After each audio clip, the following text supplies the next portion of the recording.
Bom dia ou boa tarde, gente. Eu não sei em que horário vocês vão ver esse vídeo, mas desejo um bom dia para vocês.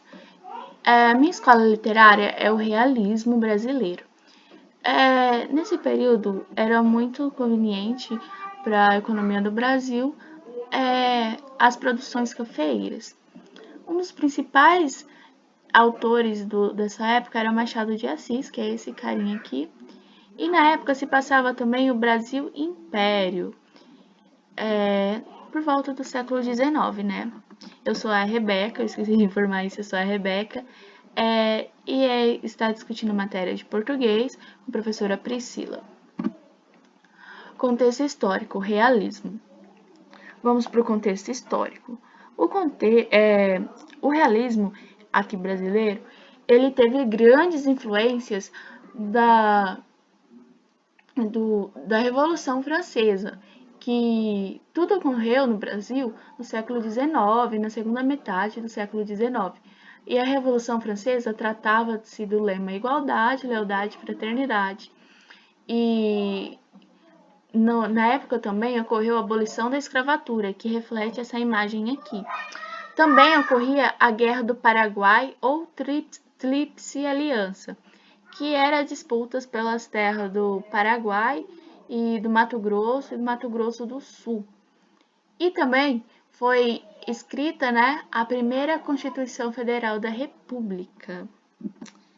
E todos esses acontecimentos surgiram algumas ideologias, formaram as ideologias, né, do pensamento realista, com a verdade, impunhando a verdade, né, nua e crua, e debatendo os posicionamentos e as denúncias sociais. Principais características do realismo. Ele foi influenciado pela Europa, com seus pensamentos positivistas, socialistas e evolucionistas. O positivismo ele vem do Augusto Comte, com um conceito, né, dessa época, onde a relação da análise era explicar o mundo da maneira que era exatamente exposto, que é a relação dele com o realismo, né? O socialismo e realismo, ele era uma propagação ideológica do regime stalinista, que é marcado, né, pelo posicionamento político. O evolucionismo, por Charles Darwin, é o critério da seleção das espécies, onde os mais fracos eram eliminados e os mais fortes eles conseguiam. Todas as ideologias impostas pelo realismo, ela é contraposta ao romantismo, ela é contrária do romantismo. E o realismo ele foi marcado pela publicação dessa obra, que é a Memórias Póstumas de Brás Cubas, que foi escrita pelo Machado de Assis. Gente, essa obra, ela se passa de trás para frente, por isso que é Memórias Póstumas. Ela ocorre da morte para o início da vida. E também é escrita em narrador personagem, né, em primeira pessoa. Agora vamos para a segunda parte das características. Ele apresenta uma objetividade, que é uma realidade com a menor influência pessoal, onde não tem o que eu acho, não tem a minha influência da minha pessoa. Ele apresenta várias críticas sociais, né? Isso é evidente porque é muito marcado pelas críticas sociais, onde as pessoas começaram a levar em conta o que estava acontecendo, a pôr hipótese às suas práticas sociais. O racionalismo, que tem por influência do iluminismo, é o que agem com a razão, sem colocar emoção. Também pode-se pôr que esses dois sejam parecidos, né? Realmente são características parecidas, mas diferentes ao mesmo tempo. A contemporaneidade, que é a necessidade de justificar que quer a necessidade também do tempo, que quer aqui, que quer com pressa. E, no entanto, eles apresentam uma lentidão na narrativa, que é uma linguagem mais objetiva e também culta ao mesmo tempo. Os principais autores e obras. Antes eu vou destacar o Joaquim Maria Machado de Assis, mais conhecido Machadão de Assis. Gente, esse cara aqui, ó, ele foi muito importante porque ele que escreveu Memórias Póstumas e deu início. Ele era da Academia Brasileira de Letras, junto com a Luísa de Azevedo e outros escritores da época. Ele escreveu A Mão e a Luva, Helena, Yaya Garcia, Ressurreição, Quincas Borges, Dom Casmurro, que está em negrito, que é a obra que vai ser analisada, Isaú Jacó e Memórias de Ares. Ele também escreveu outras obras. É importante destacar que ele fez parte do período do romantismo, do realismo e do naturalismo. Ele fez parte dos 3 períodos. Só que no realismo foi onde ele mais se destacou como escritor. As principais obras, esse é Raul Dávila Pompeia, esse daqui. Ele é um escritor realista naturalista, escrevendo o Ateneu como uma das principais obras. Nele ele faz críticas à sociedade. No Ateneu, ele conta a história lá no... É uma escola onde se passa várias críticas sobre como que era a prática social, como que era... Deixa eu pensar. Como que era o moralismo, como que as pessoas estavam impostas. E o personagem principal desse livro é o Sérgio, onde também há críticas, tipo, sobre a escola, como a educação era imposta. Visconde de Taunay, ele é um romantista realista, né? Fez parte desses 2 períodos, no período de transição, e escreveu Inocência. Essa história ela se passa no interior do Mato Grosso e conta um impossível amor, né? Uma impossível história de amor entre a filha de Pereira e Cirino. A Inocência, a filha de Pereira, ela é destinada a casar com outro homem. No entanto, ela ama o Cirino, por isso que é uma história impossível, porque o pai dela nunca iria deixar ela namorar com o Cirino. Aloysio de Azevedo, ele é um realista naturalista. Eu escrevi importantes obras, né, mas eu trouxe o Cortiço e o Mulato. O Cortiço, ele faz críticas às desigualdades sociais e às brigas que ocorriam, né, porque essa obra aqui tinha 2 cortiços na obra. É contado na obra que tinha 2 cortiços. E aí os proprietários, eles brigavam e discutiam, sempre queriam mais, eles sempre estavam em rixas. Já o Mulato, ele faz críticas diretas à igreja e ao racismo. Por fim, eu também trouxe um realista de Portugal, que é o Eça de Queiroz. Ele foi realista escreveu, né, O Crime do Padre Amaro, que é um dos mais importantes livros que deu início ao realismo de Portugal, onde ele fez críticas ao celibato, que é sobre a igreja, né, e a vida da província, que é a vida rica, as pessoas ricas, a elite e a alta burguesia de Portugal. Aqui vamos para a análise da obra. Foi dividida em primeiro tópico, introdução, segundo tópico, a obra, contexto histórico e personagens, terceiro tópico, Dom Casmurro e a construção do pensamento realista, quarto, Capitu, representatividade feminina, quinto, apenas um lado da história, sexto, a audácia dessa mulher, o diário de Capitu, e sétimo, a conclusão. Então vamos lá. A introdução é dada para apresentar o trabalho, né? E para que não haja contradições ou mal entendimento do trabalho. E também se pode pôr nela que a Capitu, no livro, é acusada de forma imoral. E ela é acusada de forma imoral e compromete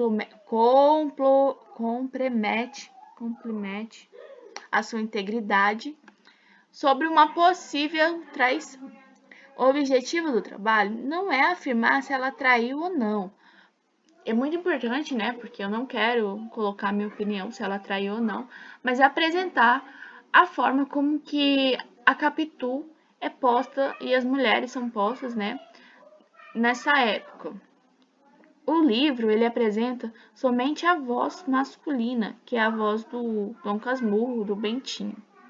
A justificativa se dá ao fato de disseminar a percepção das pessoas ao lerem, porque tipo as pessoas vão ler com, talvez elas possam interpretar mal e pensar que a Capitu ela realmente traiu, que ela tá errada, mas será mesmo que a dignidade dela, como que é a dignidade dela saber que Dom Casmurro te acusou sem ao mesmo ela ter voz para falar, não, isso não aconteceu, para falar, sim, isso aconteceu por isso ou por aquilo. A obra, contexto histórico e os personagens. Esse é o primeiro tópico após a introdução, né? A obra se passa no realismo brasileiro e apresenta as problemáticas sociais que a alta burguesia, a elite do Rio de Janeiro, a alta elite do Rio de Janeiro, faz críticas a ela, a como era a desigualdade também, né? E a igreja, só que a igreja ele faz de uma forma mais oculta, mais quietinha, e mais difícil de se perceber. E tudo isso se passava no Brasil Império. Agora vamos para os personagens. Bento era o protagonista, né? Quem narra Dom Casmurro. Capitu era a vizinha e o amor de Bento. Dona Glória, mãe de Bento. José Dias, o agregado. Tio Cosme é o tio de Bento. Tia Justina é a tia de Bento. Pádua é o pai de Capitu. Dona Fortunata é a mãe de Capitu. Escobar é o melhor amigo de Bento. Sancha é a amiga de Capitu e a mulher de Escobar.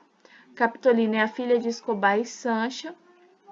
E Ezequiel é o filho de Bento e Capitu. É importante falar que Capitolina é também a Capitu, né? Só que aí Sancha e Escobar, eles dão o nome da filha para homenagear a Capitu. Após, Ezequiel é em homenagem a Escobar.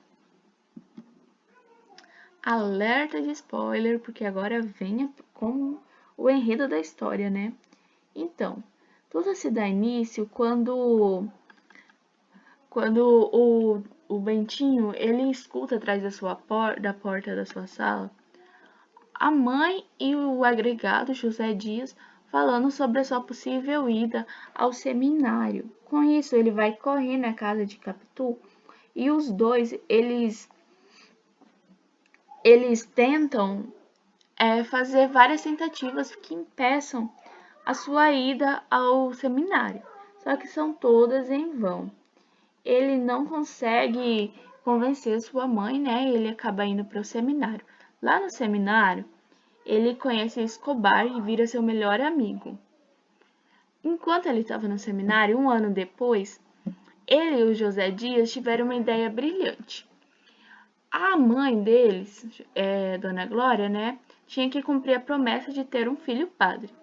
Se eles adotassem um filho, se a Dona Glória adotasse um filho, ela teria um filho perante a lei e perante Deus, né? Porque a adoção na época para a igreja era algo muito bom, muito divino, ia tirar uma pessoa, né, de alguma situação ruim. E aí Dona Glória super aceitou e ele, Bentinho, saiu do seminário e colocou o filho adotivo para o seminário. Após ele sair do seminário, ele passa 6 anos fazendo direito. Depois que ele fez direito, ele casa com Capitu, né? E aí vem as partes mais legais da história, o clímax da história. Escobar e Sancha casam. Lembre-se que eles são melhores amigos, respectivamente, né? E aí começa a surgir dúvidas. Porque um dia ele foi à sua casa e Escobar estava na sua casa. E não tinha avisado para ele que estava lá. Ele encontrou o Escobar saindo. Depois disso, antes disso, Escobar já tinha um filho, né? Teve uma filha, que é a Capitolina, e isso dava muitos ciúmes ao Bento, ele era muito ciumento, a obra toda, ele se autodeclara ciumento. E aí vem esse episódio, né, dele estar lá, e eles não conseguiam ter filhos. Após isso, ela fica grávida, e o filho, depois do filho nascer, ele percebe que o filho é a cara de Escobar. E, segundo ele, né, essa é a versão do Bento. E aí ele fala para Capitu que ela traiu ele, manda Capitu para a Europa. Aí ele supostamente vai todo ano para a Europa, mas ele não vai, né? Ele engana a sua família, falando que vai ver Capitolina, mas eles terminaram. E depois de um tempo, Ezequiel volta para o Brasil e traz a notícia de que ela morreu. E assim acaba a obra. Agora vamos para Dom Casmurro e a construção do pensamento realista. Essa construção se dá ao fato de o livro se passar na elite carioca. Ele faz uma crítica à elite carioca e às intrigas e traições que existem, né, no livro. E em todas as suas obras também tem essas traições, essas intrigas. O narrador personagem e a sua metalinguagem usual, a sua forma de falar com o público, porque ele faz alguns capítulos destinados ao leitor. Capitu e a representatividade feminina. Capitu ela é representada como uma boa menina perante a sociedade, uma mulher que ela é de beleza encantadora, uma menina humilde, dona de uma beleza encantadora, né? E uma personalidade forte, mas ela é submissa ao seu homem. Na época, as mulheres elas eram realmente submissas e não possuíam direitos igualitários aos homens. Elas não tinham os mesmos direitos e eram donas de casas, né? E ele se dá a expressão olhos de ressaca, que é uma certa um denigrir, né? Porque é uma metáfora que discrimina a cultura cigana.